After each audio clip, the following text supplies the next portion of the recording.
friends, welcome to Readings with Rachel. On this channel, we do intuitive tarot readings. I'm Rachel, and I'm so glad you were able to join for today. We're doing something a little different today, actually. So instead of a normal reading, I wanted to go over some of the Major Arcana cards, just in a very, very quick overview. And this is something that I do in some of my circles and for some of the just the fun instructional things that I do for my women's group that I'm a part of and help lead. And one of them, one of my dear friends, thought that this would be a good thing to include for video. So thank you, Melissa. Thank you, April.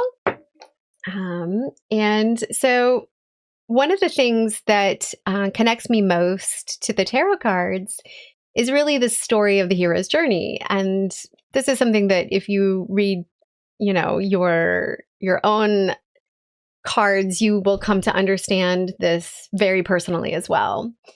I look at it more as a reflection of my own life's journey, as we all tend to do. And it's something that's been and has become very personal for me. So I took one of my favorite decks, the Lightseers Tarot deck by Chris Ann, and I wanted to just quickly go through all of the Major Arcana cards in the story and map that out like as the hero's journey, so that you might kind of see what this is about, what the Minor Arcana is really about, and how all of this esoteric wisdom really kind of came into this archetypal language that we all, that crosses over into mythology and astrology and all of these different other metaphysical modalities. But this at its core was also the teaching of Jungian archetypal psychology, depth psychology, and all of these different things that really tell us how this journey of life can, how its twists and turns really shape our soul at a personal level. So that being said, I'd like for us to quickly just center ourselves, to ground in as we do this journey. Let's take a couple of deep breaths together. And as you just ground, put your feet on the floor. If it's safe and comfortable to do so, put a hand on your heart or on your belly, and let's take 3 collective breaths together. All right, let's start with an inhalation in and out, and in and out. And your last deep breath in and out. Thank you, Spirit, for being with us in this reading today. May we have eyes to see and ears to hear all the wisdom and messages in these cards that are brought forth today. All right, I'm going to please shift. All right, so the hero's journey, or as I like to refer to it as the heroine's journey, is something that maybe we all kind of feel at a deeper level, but maybe aren't consciously always aware of, and how all of that plays out. But the Minor Arcana is tends to be looked at in these kind of smaller day-to-day moments of life, whereas the Major Arcana consists of 21 cards, starting with the Fool all the way up to the World.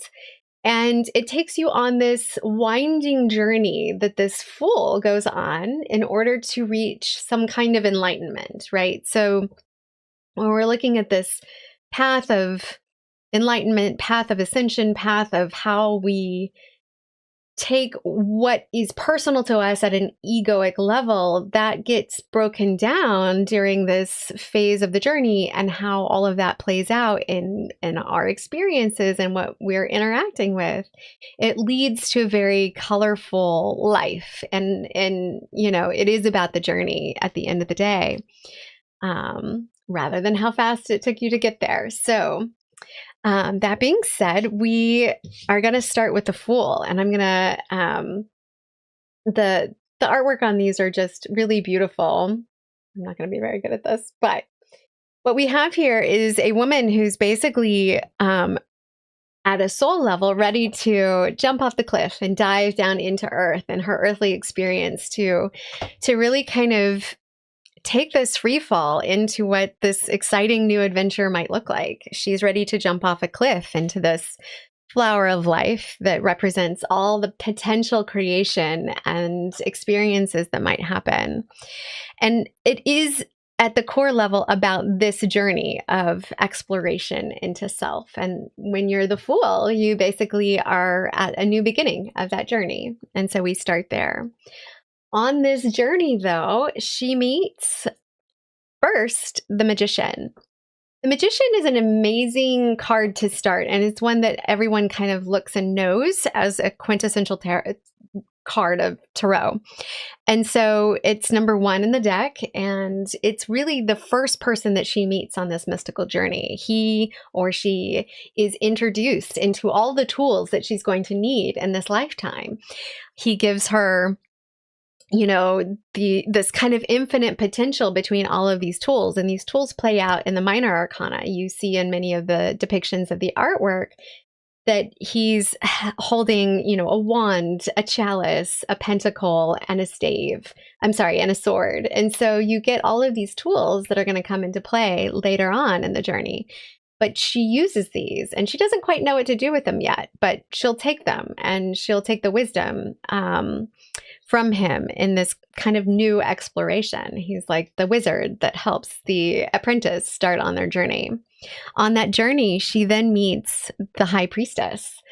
And so when we're looking at these two as a card, this is like the external tools of the magic of what reality looks like here on earth. We're given a body, we're given, you know, a family, we're given a home, if we're so lucky, and, you know, these kind of secure things as we're born into this life. And then we're also given the high priestess, and that's our own intuitive process. So if this is the mind, this is the heart, our gut, our intuition, how we want to steer ourselves. These are our emotions. We are given emotions in order for us to understand what it is that we're supposed to do while we're here, right? She then meets and is introduced. I'm going to move some of these things. She's also introduced to kind of the parents in the deck. We have the Empress, who's our, you know, number 3, which is all about creativity. And, you know, these are the seeds of creation. So she's very much the mother of the deck. The Empress is that archetypal nurturer, and she helps the fool, me, the person on the journey, to feel nurtured in the beginning part of this process, right? In the same way, she helps inspire us into a role because we're given that kind of sense of security. In a similar fashion, we're also able to meet the emperor on this journey. And in that same duology between, you know, the magician and the high priestess, we have the empress and the emperor that provide the structure for us to feel like we are able to expand outward, right? And in all of the different ways. This is a story of expansion, how our soul wants to grow, how our soul wants to evolve. And where the Empress gives us potential and ideas to nurture those in that sense, in the creative collaboration of a 3, we have the structure and the stability of the Emperor that gives us that kind of fatherly support in this process.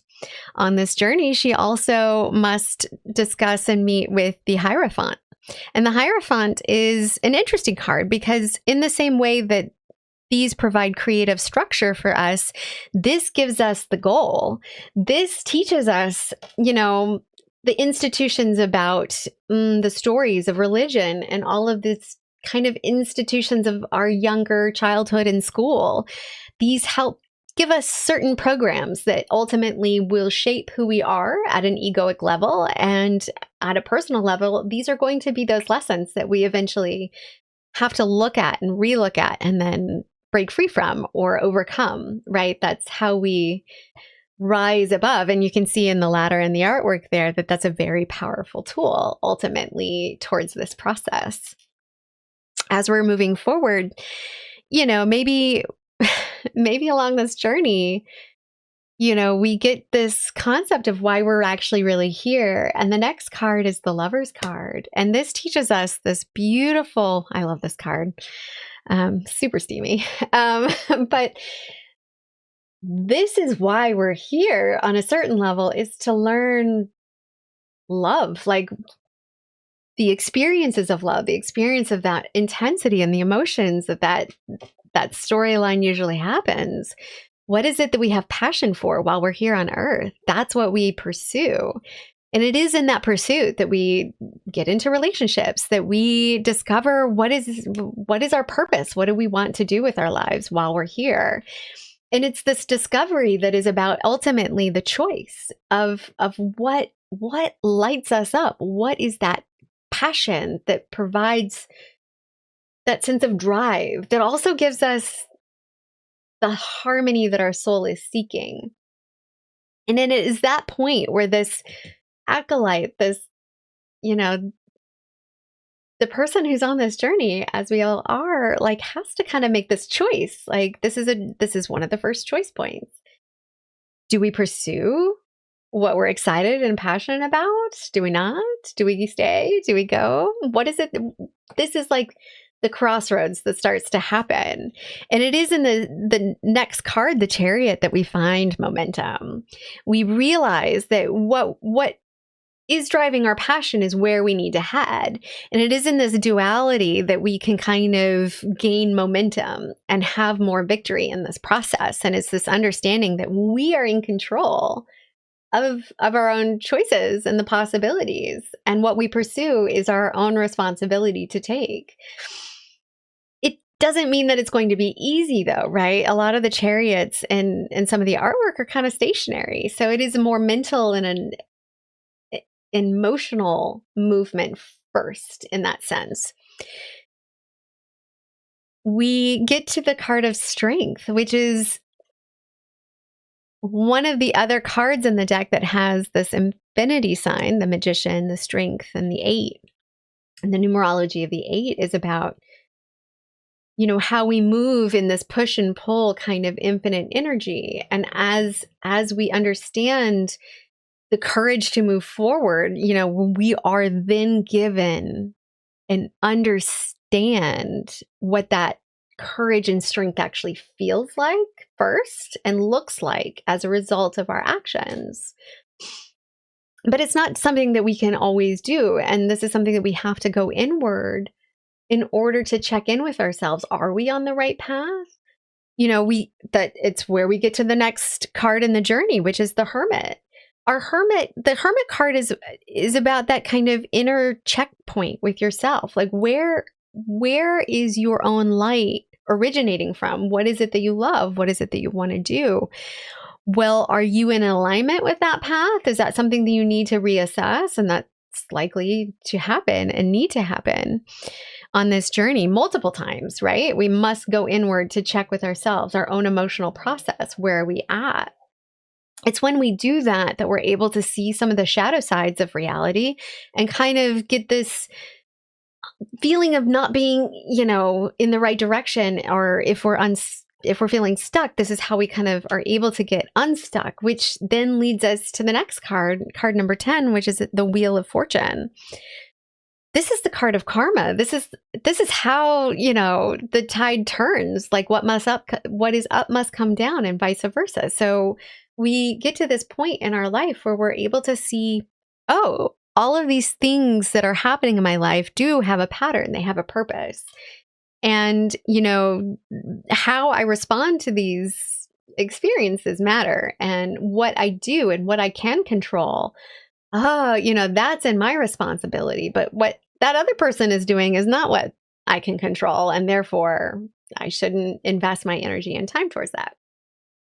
This is where we get to justice, right? So when we're able to really weigh all of the different experiences and situations that we've already been through at this point, we can kind of see, like, what is it that we need to rebalance ourselves with? Like, what relationships, what energy, what tasks. This is where we have to hold that sword of truth and really weigh it out and think to ourselves, what is aligning with me? That stays. What is not, that goes. And it is in this discernment that we have with the Justice card, number 11, that we start to see this process of rebalancing ourselves. And it is in that process that we're able to see from another point of view. And so when we're looking inward, right, in the Hermit, we finally have strength to move forward. We've chosen our passion. We're moving forward. We have strength. We must realign all the time, check in with ourselves, hold our center. And in doing so, things will shift around us in order to kind of create a better process for this to happen. Things will be rebalanced if you trust this process, if you hold in authentic nature to your own voice, your own truth, what is true to you. You will be able to see things at that point from a much more mature, much more wise and higher point of view. And that's the point of this Hanged Man, right? We're seeing things from another perspective. As a result of seeing things from another perspective, we finally create this sense of death and rebirth, right? We get to number 13. And this card really speaks to the death of an ego more than anything else. We are not able to be who we were when we first started this journey, right? This journey has already now officially changed us in such a way that has transformed us into something new, something that has been alchemized into this process of I am not the same person I was before I had, this experience. I can never go back to that person. What I know cannot be undone. My experience has changed me. And this is that card of rebirth. I am anew. I am stronger as a result of this experience. It is in that moment we get to this part of Temperance, number 14. This card is all about that alchemization of this process, this whole journey, right? We're set up initially towards this in these foundational tools and our emotions and our creativity and the structure and where we need to head and our purpose. And so when we've come to this point, we can realize, oh, that choice is mine. I can see the silver lining in whatever the experience was that created this massive dark night of the soul for me. For me, it was, a variety of things, but, my time in rehab really shifted me towards a different direction. But I would say it started even before that, right? So in this alchemization of this process, we gain wisdom. That is where the wisdom and the insight is gained. That's the alchemy of turning the lead into gold. And so that's that process. When we had that process, though, then and only then we're able to then, the universe kind of gives us a test point, right? It's like, have you really learned your lesson? And so it presents the devil, number 15. And when we get to the devil, it's a reflection of that choice point where we originally had in the Lover's card, right? So, have you really learned your lesson? Are you going to fall back into your same patterns? That's what this teaches us, right? Like, it's this understanding that, like, are we a puppet to society? Are we just operating without, like, really thinking things through? Are my choices my own? This is that questioning, that deep inner reflection that happens as we are tempted by the devil card. It's a very powerful card, and it really shows us where we're aligned to in that point. If we're not aligned, if we've suddenly veered off the path in such a way that gets us, maybe we do feel really like in a state of depression and stuck. Sometimes that's good because, we're given the Tower, and the Tower, number 16, is really about that shift in this way that just will break everything down around you sometimes. Maybe not always catastrophically, but in ways like this is heartbreak. This is sudden upsets. This is getting fired from a job that was draining you anyways. Or it's you having to move, but then you suddenly like are in a neighborhood where you are able to meet new people and those become your best friends, right? What looks like a chaotic experience ultimately at the end of the day is to push you towards closer to where you need to actually be more aligned. And that's something that gives a lot of hope. And we get to number 17, the star. And it is in this process that you start to trust, right? This is the card of trust. Trust the process. Hope that you will be in the right place at the right time with the right people, saying the right things, doing the thing that gives you that hope and inspired light and passion. It is that moment of understanding that whatever you've just been through, you can choose how you want to see it. You can choose that silver lining. These turn into the luminaries, right? We get to the star, we get to the moon. And the moon really teaches us, oh, now you understand what that discernment really feels like. You are your own barometer. You can use your emotional process in this full journey that we've been on in order to then operate and move forward from much more wisdom at that point. But you must honor the shadows just as much as you honor the light. And it is in the sun that we're reminded that this is a beautiful journey of abundance, and the sun gives us that energy. And when we see this card, it's a card of positive hope. It's the yes card in the deck. It is absolutely all of the joy that comes in from this energy of this journey that we've been on. It gives us the inspiration. It's in my mind is why we keep coming back, right? If you believe in reincarnation, how many times do you want to learn the lessons? Well, we're here, because we like emotions. We like feeling those while we are embodied. Our soul, this is something that is not easy to do, right? If we're looking at this as like Earth is a school, or maybe this is like a level in a video game. I know that's, neither here nor there, but I've been it's one of those things where like Earth is a really hard school, and it's because of all of this journey of emotional processing that we go through in any experience. And if we're holding on to things and we're not letting things go, then we're not going to allow our soul to experience something new and something that can help our soul grow further, right? That's the whole point of therapy. It's the reason why we do different types of therapy to rid ourselves of the trauma of this process. Because a lot of times it can be very traumatic, and we hold on to that. And we hold on to that in our body, in our cells. And we can transfer that down generation after generation after generation. And so the reason why we come here to do the work, to awaken, to understand what this process really means for us as an evolved being, that is the point. That's where we get to judgment. That's what that card is. That's that realization of being lifted from this whole experience, seeing it from a bird's eye view, seeing it from the realm of a more spiritual eye, and being lifted because it's all valid. All experiences are valid. No one's experiences is going to be better or worse.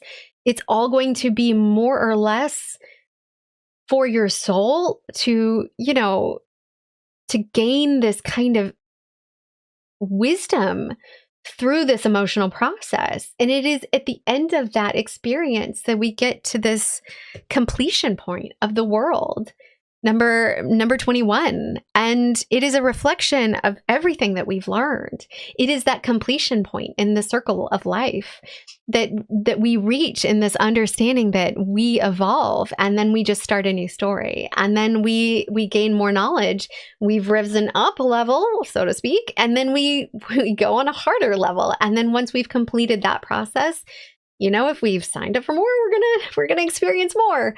And it's this ability to understand that you are at the driver's seat, right? Ask yourself sometimes, like, who am I? What am I? as a consciousness, as an individual, like I am just seeing things from this body, but who am I? What am I at a soul level? And like, what am I learning while I'm here? Our time with others and with relationships and with the people that we surround ourselves are all mirroring something back to us that we learn, that we experience on this hero's journey that changes us. And no experience is going to be perfect, and no experience is going to all be good and happy. We certainly have shadow cards in the mix here that are difficult and really hard to handle. But it is in handling those difficult and dark experiences that we realize, oh, it was worth it. And that, my friends, is the journey. That is the reason why we do this. And that is one of the things that I love most about the story of the tarot and all of the different archetypes that we see here. And it has, we have correlations to astrology, and we have correlations to mythology and all of these cards too. But at the end of the day, the story is our own. And the story of what we see in the cards is just reflecting back to you, if you do your own personal readings, the things that you need to be aware of while you're on your journey. All right, my friends, I will leave this here for today.